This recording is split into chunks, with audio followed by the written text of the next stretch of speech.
How is it going, everyone? We've got a bunch of updates to go over in this video. Rumors circulating about a gigantic free-to-play title on PlayStation 5, I want to say, maybe on PS4, probably on PC.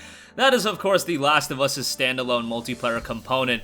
It does look like it's going to be a free-to-play title, but we'll talk all about that. Alright, first of all, The Last of Us multiplayer, long awaited. It appears that the Naughty Dog Last of Us multiplayer standalone title, so it looks like this is going to be separate from any other Last of Us release. It'll be coming out as a standalone product, will feature mechanics that are similar to a free-to-play title. Now, according to the LinkedIn profile of Fortnite developer Anders Howard, who has recently moved to Naughty Dog recently, he's working as principal monetization designer, possibly to work on the Battle Pass and other free-to-play elements in the Last of Us multiplayer title. This is coming after 7.5 years that he spent at Epic Games, where he worked as a senior systems designer at Fortnite, so obviously, has quite a bit of experience in that realm. In terms of monetizing games for a long-term vision, Howard was responsible to help form the core of Battle Pass progression strategy, delivering overwhelming value for that product as to many players as possible, noted on his LinkedIn page. So, I think Last of Us being a multiplayer free-to-play title makes all the sense in the world. Look, people already bought Last of Us. People already bought Last of Us 2. Are you really going to make people drop $30 to $60 on a Last of Us multiplayer project? Or are you going to make it something where it's only on Last of Us 2? No. You just drop it and you give it to everyone. And you make it cross-platform play day one, meaning it's on PC and it's on PlayStation. This is a must-do element of these live service games, these multiplayer projects, where they need to be cross-platform play right out of the gate. There's a finite amount of PlayStation 5s on the wild, and even if that player base is expanding, you want the biggest player base, the biggest potential player base possible, and that's only going to happen with a PC release. You need to have it on PC, especially because I also offer you the fact that on PC, that is more connected to the world of live streaming, YouTube content creation, things of that nature. Obviously, people cover consoles as well, but PCs are designed to, oh, there's a big multiplayer game, let's take it to the live stream, let's take it to Twitch, etc., etc. Let's take it to Facebook Gaming, I don't know. You want to market a game and you want to reach as many people as possible. It's different than with a traditional $60 game. You just want to sell that $60 game, and more so, you want to use that $60 game as a bargaining chip, so to speak, to get people to buy a console and to get them invested into that ecosystem. As I've mentioned before, with free-to-play titles, with games-as-a-service titles, the game itself is the ecosystem. The game itself is what is going to be internally generating revenue, and to generate revenue, you need a consistent player base, and to make that game compelling for a long term, you need a healthy player base of people playing the game. I think if you release it on PlayStation 5 alone, it's going to completely stifle your potential as far as having a large player base and making the most amount of money, which with games as a service title, it's all about making the most amount of money directly in that ecosystem within that service, which is the game. As far as Last of Us multiplayer, I know a lot of people think pretty fondly on Last of Us 1's multiplayer. I remember really enjoying it. Did it, like, really hook me, and was I playing it hours and hours on end? Maybe for, like, a couple days after it dropped, but, like, it's not something I remained incredibly attached to.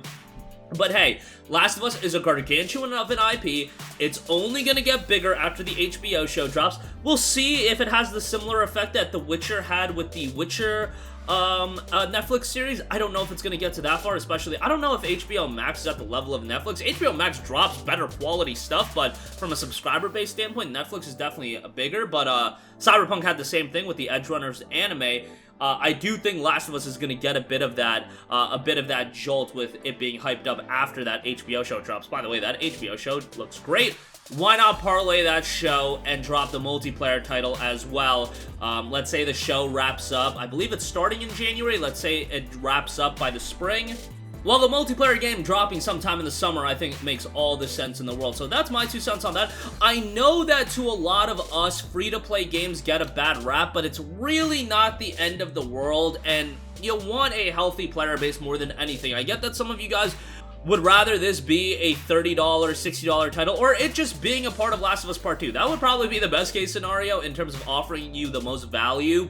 But again, Sony's prerogative, Sony's MO with these games has to be, we gotta get as many people playing as possible. We gotta get the largest user base. And again, they're gonna want to monetize this game for the foreseeable future. That's why they're getting into games as a service. It's not about making a ton of money day one, week one, month one. It's about making perpetual revenue for literally years and years and years, and games can do that. There's a lot of games that drop that are free-to-play titles, that are games as a service title.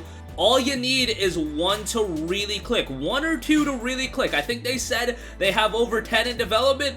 You don't need all 10 to really click and really hit home.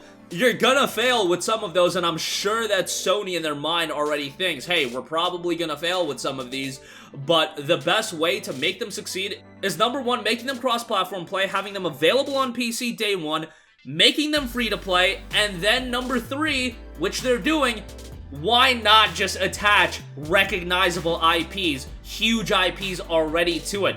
Last of Us. There's rumblings of a Horizon MMO or a multiplayer title in development. I'm not saying make a God of War games as a service title because that just sounds absolutely ridiculous, but in the case of Last of Us, like, it makes sense in that world, in my opinion. In the case of Horizon, it makes sense in that world, in my opinion.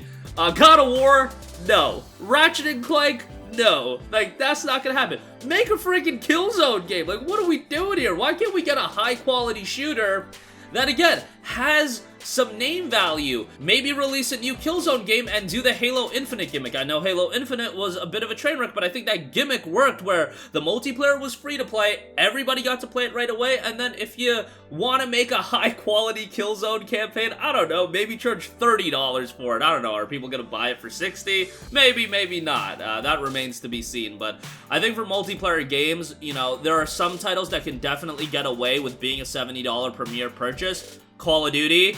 For a lot of other titles, I think that $60, $70 price tag is gonna be a little bit hard to stomach, especially when there's just so much competition on the market. I know people are just gonna think it's blasphemous for me to even, like, suggest the idea that, you know, more free-to-play multiplayer titles isn't the worst thing in the world just because free-to-play has that rap, but I'm thinking about it from the lens of Sony and how we get these games being played by as many people as possible, because if you drop a $60 game and people aren't invested and the community dissipates, well, that's not gonna do anyone anything. At the very least, if it's a free-to-play game and it starts off with a gargantuan player base, sure, that's not gonna be sustainable, but you're gonna have more players to potentially sustain from, so that's my 2 cents on that. But enough rambling about The Last of Us multiplayer. Stuff like season passes, stuff like battle passes going free to play, that just seems like where the world is headed in terms of multiplayer gaming. I mean, you have pay-to-play multiplayer titles that still incorporate battle passes and whatnot. That's not uncommon, so, you know, would you rather, you know, a free-to-play Horizon MMO, or would you rather Babylon's Fall? That is my 2 cents on that. Obviously, Babylon's Fall, totally different kind of game, but sometimes that's what is the fate of some of those $60 releases that are multiplayer focused. But that's gonna do it for me. Sound off with all of your thoughts in the comment section down below. I know I rambled quite a bit on this one, but interested to hear your guys' thoughts for sure, because I'm sure it's gonna be a little bit divisive, but let me know what you think. Thank you for watching, and goodbye. Hey guys, we hope you enjoyed the video, and if you did, make sure to hit the subscribe button, and if you're already subscribed, do us a favor and hit the bell icon. This way you'll be notified whenever we post a new video. That's the best way to keep up with all of our uploads, and we usually try to upload 2 videos a day. And with the bell icon hit, you'll be notified whenever we do upload a video. As always, thanks for watching.